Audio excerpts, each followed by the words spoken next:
vient de l'Isère avec trois pilotes qui ne sont pas vraiment des débutants à son guidon. Il s'agit de Jérôme Couturier, Bernard Cusin et Jean Marchand, trois pilotes qui ont été champions d'Europe. Entre la 3 et elle se disputerait pour la 3 et 2e place. Cette année, à moins de 10 minutes de l'arrivée, la moto de tête a déjà parcouru, elle, 782 tours. Il faut dire bien que le temps a quand même beaucoup aidé, malgré une incertitude à plusieurs moments et une météo qui a laissé planer le doute pendant très, très longtemps.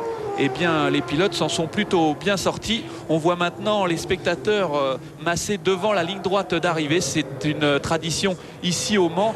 À 15h pile, eh bien, tout le public va être autorisé. Maintenant, il y a des grillages, mais avant, eh bien, on pouvait craindre que la piste soit envahie bien avant l'heure, eh bien, la clôture de cette épreuve. Là, maintenant, on a mis en place un système qui fait qu'à 15h, 1 minute, eh bien, les portes sont ouvertes et les spectateurs sont ici pour venir sur la piste. Alors on range un petit peu tout parce que ça va être un vent de panique qui va souffler dans la ligne droite des stands. En tout cas, vous l'avez vu sur la roue arrière dans la ligne droite, l'Aprilia RSV 1000 du team Almet, la numéro 15, ça devait être Richard Almet d'ailleurs qui était au guidon, lui qui est cascadeur, n'a pas beaucoup de mal à faire toute la ligne droite sur la roue arrière. On va certainement assister, comme il n'y a plus grand chose à jouer pour les premières places, à un peu de spectacle. Les pilotes vont en donner pour leur argent au public qui est vraiment massé de façon très importante aux abords du circuit. Voilà, 5 minutes encore avant le baisser du drapeau et quand même à signaler la jolie performance des machines italiennes pour leur première apparition dans une course d'endurance. Ces 1000 RVF Aprilia sont toutes les 4 à l'arrivée. Oui, donc on va dire aussi que même s'il reste seulement 5 minutes, eh bien, il ne faut pas croire que tous les pilotes sont comme ça satisfaits. On voit l'équipe Kawasaki, on a pu voir tout à l'heure l'équipe Kawasaki, l'a massé tout à fait derrière la ligne d'arrivée. On a baissé du drapeau et le passage du vainqueur pour ramener sa machine et rester encore classé. D'ailleurs, on a vu au précédent bol d'or le coup de théâtre qui s'est disputé moins de 5 minutes avant l'arrivée avec la Honda. La Honda qui portait le numéro 3 à l'époque, qui a littéralement explosé son moteur et il a fallu que Christian Lavieille la ramène à la poussette. 7 ans qui compte 2 participations aux 24 heures du Mans et 11 victoires à l'île de Man dans le redoutable TT. Eh bien, Chris Walker, on le connaît un petit peu moins. Il a 27 ans, c'est aussi un Britannique. De ces chiffres-là, voilà, grande joie déjà dans le stand Kawasaki puisque maintenant il ne reste plus qu'une minute de course. Donc une minute de course, la machine numéro 11 rentre en ce moment dans le ralentisseur Dunlop, c'est-à-dire qu'elle a moins de 3 km à parcourir.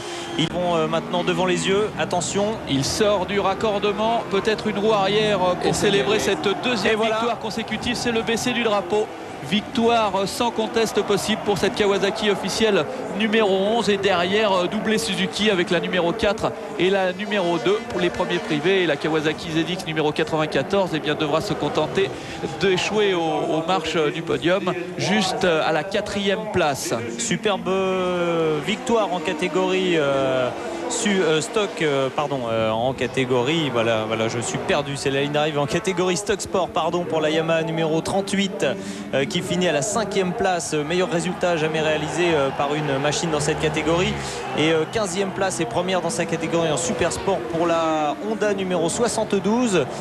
Et roue arrière encore de tout le long de la ligne droite par Richard Almet au guidon de son Aprilia RSV.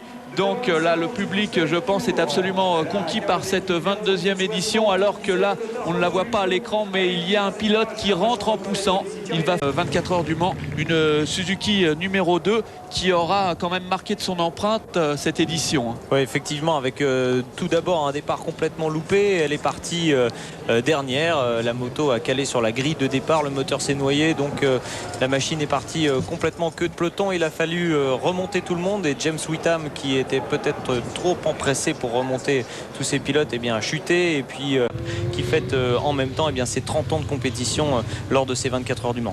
On peut voir ici toutes les machines qui sont dans le pré-parc. C'est au cas où il y aurait une réclamation portée par un des concurrents, les machines doivent être mises à disposition des commissaires de piste. On retrouve sur la 2e marche du podium une machine qui, elle, a couru un petit peu, qui a connu aucun vrai problème, la Suzuki officielle numéro 4, une Suzuki pilotée de main de maître par un trio français. Par 3 Français qui disputent le championnat de France 600 Super Sport. Il y a quand même eu un petit problème, une chute de Thierry Payot, vainqueur l'année dernière.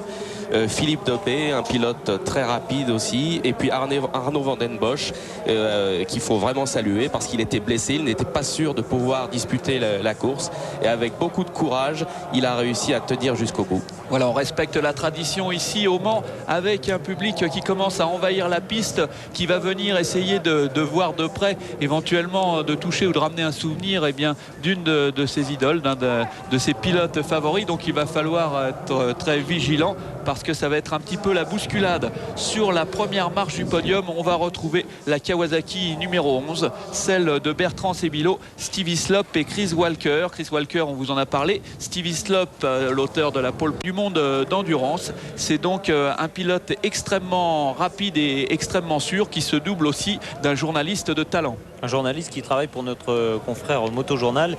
Il est essayeur moto, ce qui prouve au moins que quand on donne un avis dans Motojournal, on ne va pas faire de publicité, eh bien c'est un avis avisé. Voilà, vous voyez les spectateurs qui sont en train de ramener quelques petits souvenirs chez eux.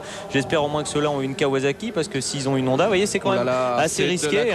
C'est dû au vol, mais là les fans de moto sont prêts à tout pour ramener un trophée de ces 24 heures du Mans. Espérons que ce jeune homme est doué pour l'acrobatie, alors que là on affiche ses couleurs clairement dans la ligne droite. Un tour à pied, un tour de reconnaissance, là il n'y a plus aucun risque. Contrôle de dépistage en sévère, puisque j'imagine que 24 heures... Les trois premiers, plus un équipage tiré au hasard, va devoir faire un petit contrôle antidoping, ce qui me paraît un petit peu logique avec tout ce qu'on voit en ce moment dans le sport. Voilà, alors donc le podium, nous espérons que nous allons avoir les vainqueurs sur le podium. Il s'agit de la Kawasaki numéro 11, Bertrand Sébillot, Steve Hislop, Chris Walker.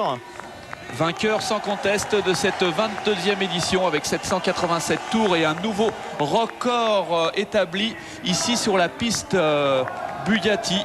Donc nous espérons que vous avez pu suivre dans des conditions parfaites cette édition. Nous vous retrouvons dimanche prochain pour le premier Grand Prix vitesse de la saison. Un Grand Prix à suivre en direct sur M6 dimanche matin en compagnie de Christian Saron. Merci et bon après-midi à tous.